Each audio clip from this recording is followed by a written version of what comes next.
Freedom వేరుశనగ నూనెతో వంటింటి ఊరగాయలకు మన ఊరి రుచిని తెచ్చేద్దాం. అమ్మ వాళ్ళు చాలా ఏడ్చేసి ఉంటారు నేను చూసి. యాక్చువల్లీ జాబ్ మానేసి జాబ్కి లీవ్ పెట్టి వెళ్తున్నాను, జాబ్ మానేయాల్సి కూడా వస్తుంది అన్నప్పుడు ఇంట్లో నాన్నతో కూడా కొంచెం వాగ్వివాదం అయింది. అండ్ నాన్న నాతో కూడా ఒక 10-15 days మాట్లాడలేదు. సో ఇదంతా ఇప్పుడు ఇవన్నీ చెప్పుకోవాలంటే కూడా హ్యాపీగా అక్కడ చెప్తే పెద్ద సీన్ అయ్యేది, పెద్ద కంటెంట్ అయ్యేది, ఇది అయ్యేది. బట్ నాకు ఎప్పుడు చెప్పాలని కూడా లేకుండింది. And I don't want, this is my personal space, పర్సనల్గా ఏదవుతుందో అది పర్సనల్ వరకే, నా మ్యూజిక్కే మాట్లాడాలి అని వెళ్ళాను. And that is what.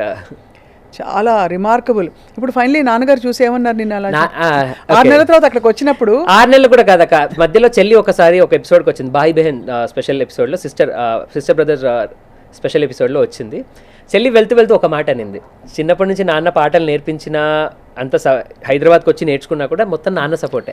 But నాన్న ఎప్పుడు he didn't get emotional when I sing or when I perform. But చెల్లి ఒకటే మాట అనింది, వెన్ ఐ సాంగ్ బింతేరే, ఆ పాట నాన్న కళ్ళెంబడి నీళ్ళు పెట్టుకొని, వాడికి ఇంత ఇష్టం సంగీతం అంటే, నేను ఎప్పుడు వాడి ముందు డైరెక్ట్గా I have never accepted it and I have never given a Thums Up, అంటే 100% థమ్స్అప్ నేను ఎప్పుడు ఇవ్వలేదు అని హీ హ్యాడ్ టీయర్స్ అని చెప్పింది. నేను ఆ రోజు ఒక్కటే అనుకున్నాను, ఇంతకంటే నాకు పెద్ద విక్టరీ అవసరం లేదు. When my father himself is super happy about what I have done on the show or what I have done with the music, నాకు ఇంకా దీనికంటే పెద్ద ఏమంటారు ట్రోఫీ కానీ గెలవాలి అన్నది కూడా మై మైండ్లో దట్ వాస్ ఆల్వేస్ సెకండరీ అనమాట. దీని తర్వాత అమేజింగ్, అసలు చెప్తుంటే నాకు గూస్ బంప్స్ వస్తున్నాయి.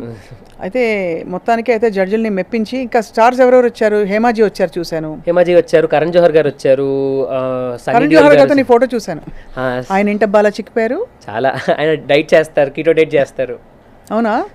ఏమన్నా మాట్లాడారా అంటే డైట్ గురించి? ఆయన he's very particular about, I mean of course producer and director కాబట్టి ఆయన దృష్టి ఫస్ట్ వెళ్ళేది how people look and how they look on camera, how are they dressed and all.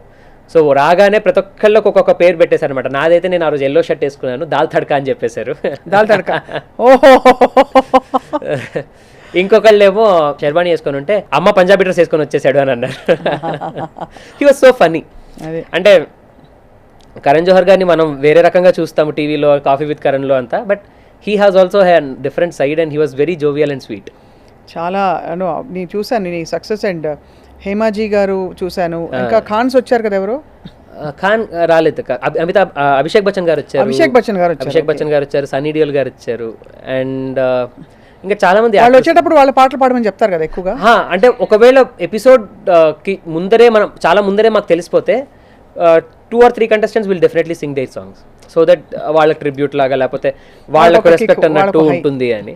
బాగుంది. అయితే మరి ఇప్పుడైతే ఏం పాడుతున్నావు నువ్వు? ఇప్పుడు బ్యాక్ టు ఉద్యోగమా లేకపోతే బ్యాక్ టు సంగీత ఉద్యోగమా? ప్రస్తుతానికి అయితే సంగీతం మాత్రమే. సంగీతమే. ఇంకా ఉద్యోగంలో చేరవైతే? చూస్తాను, ఆలోచిస్తాను. ఐఐటి చదివి ఎలా అయితే అలా అంటే అది తప్పకుండా. అంటే దాన్ని వదిలిపెట్టడం, దాన్ని మర్చిపోవడం అంటూ ఉండదు. I have my skills upgraded always. I'll be up to date and then have this. అనుద్ పెళ్ళెప్పుడు? ఎందుకక్క ప్రశాంతంగా ఉండకూడదా? ఇంకా లేదా? ఇంట్లో ఆల్రెడీ నన్ను అడుగుతున్నారు. అడుగుతారు కదా, ఎవరిని అడుగుతారు పెద్దవాళ్ళు. మరి త్వరలో, మేబీ త్వరలో. అదే సిగ్గుపడిపోయాడు అబ్బాయి. లేదా మంచి పాటలు పాడుకుందాం పద, చెప్పు.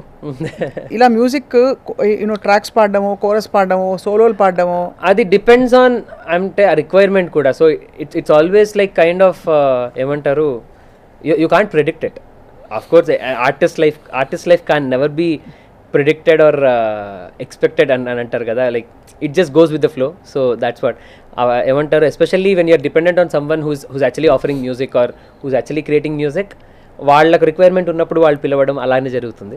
అండ్ నా మెయిన్ థింగ్ ఏంటంటే, నా music I should put my music out also, and independent గా కూడా చేయాలి అన్నది దట్ ఈస్. అండ్ ఇప్పుడు I also have followers on my social media platforms, YouTube and all this, so I just wanted to take it forward from here. అక్కడే నీ own music ను create చేస్తాం.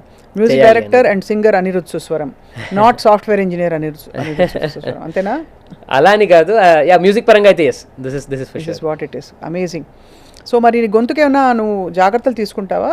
గొంతు బాగుండు అక్కడ ఫుడ్ పెట్టే? లేదా, దేవుడి దయ వల్ల అక్కడ ఉన్నప్పుడు అంతా ఏం ప్రాబ్లం అవ్వలేదు. అక్కడ నుంచి షో అయిపోయిన వెంటనే చెన్నై వచ్చాను. చెన్నై ఐఐటి మెడ్రాస్, నా కాలేజ్ వాళ్ళే పాపం గెస్ట్గా పిలిచారు నన్ను.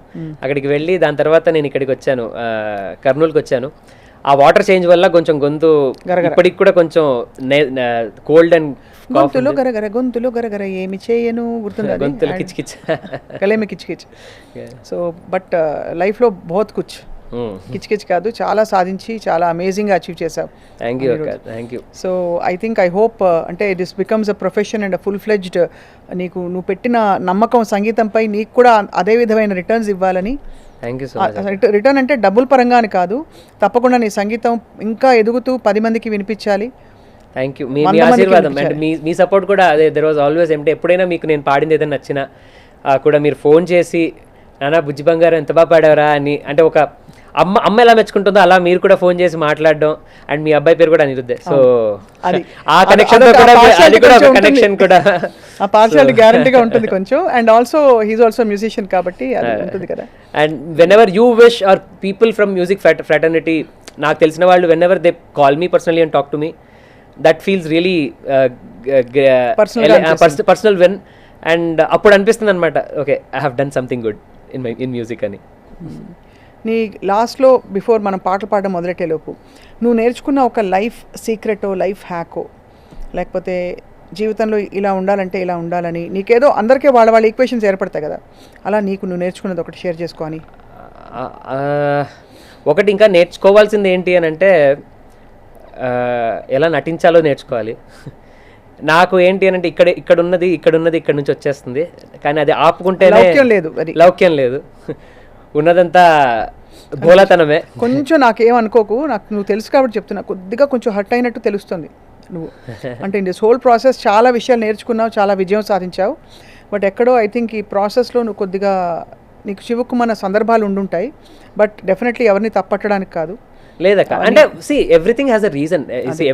ఎవ్రీవన్ ఇప్పుడు నా పర్స్పెక్టివ్ నుంచి చూస్తే అది తప్పు అనిపించచ్చు, లేకపోతే వేరే వాళ్ళ పర్స్పెక్టివ్ నుంచి అది రైట్ అనిపించచ్చు. So everything is based on the perspective only. నేను అందుకే ఏది తప్పు అని చెప్పను, బట్ నా పరంగా నేను హర్ట్ అయ్యాననే చెప్పాను. But that's also okay, because నేను అది ఉంటుంది, అది that is part and parcel of a reality show or part and parcel of any sport or any art. Right. So బాలుగారితో కూడా నీకు జర్నీ ఉండింది కదా కొంత. బాలుగారితో ఐ మీన్ పర్సనల్ రిలేషన్ చాలా ఉండింది, especially 17 years of my journey. 2003లో ఫస్ట్ రియాలిటీ షోలో పాడినప్పటి నుంచి ఆయన క్లోజ్గా పరిచయం, and until he passed away in 2020. But నీ మంచి మనసు, నీ సిన్సియారిటీ, నువ్వు పెట్టిన నీకున్న జోష్ అండ్ ఏమంటారు. బట్ అండ్ మీరు అడిగిన క్వశ్చన్కి ఇఫ్ ఎట్ ఆల్ ఫినిష్ చేయాలి అని అంటే, ఒకటి in the whole of this process ఒకటి ఏం నేర్చుకున్నాను అని అంటే, trust your skill, trust your music, it will take you. అంతేనా? అంతే. అది చాలా గొప్ప విషయం. చాలా మంది ఇంకా అంటే వేరే ఇంకేమి ఆర్భాటాలు లేకపోతే డెకరేషన్ ఏం అవసరం లేదు, నీ మ్యూజిక్ ని సంగీతం నడిపిస్తుంది. ఎందుకంటే ఇది ఒక రియాలిటీ షో, గెలిస్తే గ్రేట్, గెలుపు దాకా వచ్చినా కూడా ఇంకా చాలా గ్రేట్. అండ్ ఇంకోటి ఏంటంటే ఏ కంటెంట్ లేకుండా, అంటే ఇప్పుడు స్టేజ్ మీద కూడా ఒక అబ్బాయి అంటే పాన్లు అని, లేకపోతే ఇంకో అమ్మాయి క్వశ్చన్లు అడిగి, లేకపోతే ఇదంతా చేశారు. ఏదో ఒక కంటెంట్, ఏదో ఒక ఓన్లీ పాట, నేను వస్తాను, నా పాట పాడతాను, వెళ్ళిపోతాను, కూర్చుంటాను. దాని ద్వారానే జనాలు నన్ను ఇష్టపడ్డారు. ఇంకా అది నా పాటకు దొరికిన గౌరవమే అనుకుంటాను. అండ్ దానికి ఇంకా చాలా ఆనందంగా ఉంది. ఖచ్చితంగా ఐ అండర్స్టాండ్ నీ పాయింట్ అర్థమైంది. దట్ ఈ రియాలిటీ షోస్లో ఒక యాంగిల్ ఉన్నప్పుడు అది ఇంకొంచెం ఎలివేట్ అవుతుంది, వీళ్ళు ఇలా ఉండి ఇలా పాడుతున్నారని. బట్ నీకు స్వచ్ఛంగా నీ పాట కోసం నేను ఇష్టపడ్డ వాళ్ళు ఫ్యాన్స్ ఏర్పడ్డారు, నీకు ఫాలోయింగ్ పెరిగింది దేశవ్యాప్తంగా, నాట్ జస్ట్ తెలుగు రాష్ట్రాల్లో మాత్రమే, సౌత్లో కాదు.